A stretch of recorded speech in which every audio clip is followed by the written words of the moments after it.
আসসালামু আলাইকুম ওয়া রাহমাতুল্লাহ। সম্মানিত দিনী ভাই বোনেরা, আলহামদুলিল্লাহ আমরা আল কোরআন তেলাওয়াত করে থাকি এবং আল কোরআনের তেলাওয়াত শুনেও থাকি। কিন্তু আল্লাহ তাআলা আল কোরআনের মধ্যে কি বলতে চেয়েছেন সে বিষয়ে আমাদের জানা একান্ত প্রয়োজন। আজকে আমাদের বিষয়বস্তু হলো সূরা আন-নিসা এর 36 নম্বর আয়াত। আমরা পূর্বের ভিডিওতে সূরা আন-নিসা এর 36 নম্বর আয়াতের প্রথম অংশের সংক্ষিপ্ত আলোচনা করেছি। আজকে 34 নম্বর আয়াতেরই বাকি অংশের আলোচনা করব ইনশাআল্লাহ।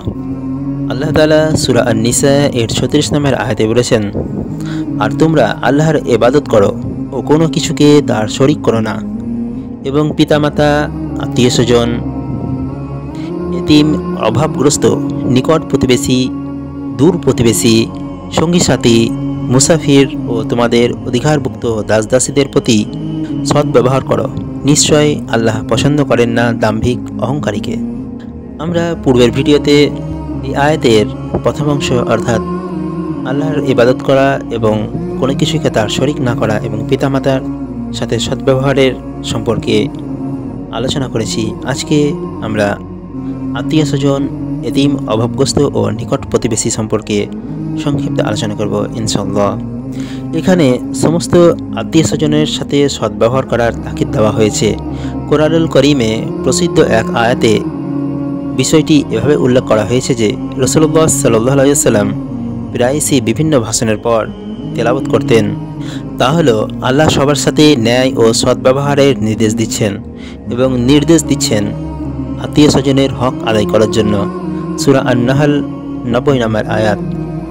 এতে সমর্থ অনুযায়ী আত্মীয় পরিজনদের কায়িক ও আর্থিক সেবা যত্ন করা, তাদের সাথে দেখা সাক্ষাৎ করা এবং তাদের খবরাখবর নেওয়া অন্তর্ভুক্ত। রাসূলুল্লাহ সাল্লাল্লাহু আলাইহি ওয়াসাল্লাম বলেছেন, সৎকার মাল সাধারণ গরিব মিসকিনকে দান করলে তাতে তো শুধু সৎকার স্বভাবই পাওয়া যায়, অথচ তা যদি নিজের রক্ত সম্পর্কের আত্মীয় স্বজনকে দান করা হয় তাহলে তাতে দুটি স্বভাব পাওয়া যায়। একটি হলো সৎকার স্বভাব এবং অপরটি হলো সেলায়ে রহমির স্বভাব। মুসনাদে আহমদ 4th অধ্যায় 214 নম্বর হাদিস এবং নাসাইর 2582 নম্বর হাদিস, অর্থাৎ আত্মীয়তার হক আদায় করার স্বভাব। দ্বিতীয়, এতিম, অভাবগ্রস্ত, অর্থাৎ লাবারিস তথা অনাথ শিশু এবং অসহায় মানুষদের সাহায্য সহযোগিতাও এমনই গুরুত্বপূর্ণ ও জরুরি বিবেচনা করবে যেমন আত্মীয় আপনজনদের বেলায় করে থাকো। 3 নম্বর হচ্ছে নিকট প্রতিবেশী।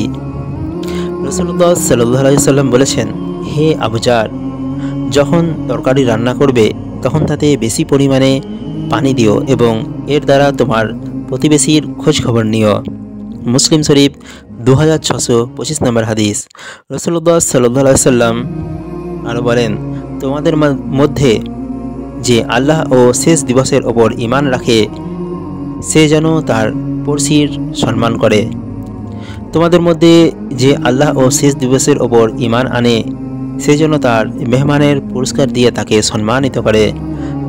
সাহাবায়ে কিরাম বললেন, মেহমানের পুরস্কার কি? তিনি বললেন, 1 দিন ও রাত্রি। আর মেহমান 3 দিন এর পরের যে সময় তাতে ব্যয় করে সদকা স্বরূপ। তোমাদের মধ্যে যে আল্লাহ ও শেষ দিনের উপর ঈমান আনে সে যেন ভালো বলে অথবা চুপ থাকে।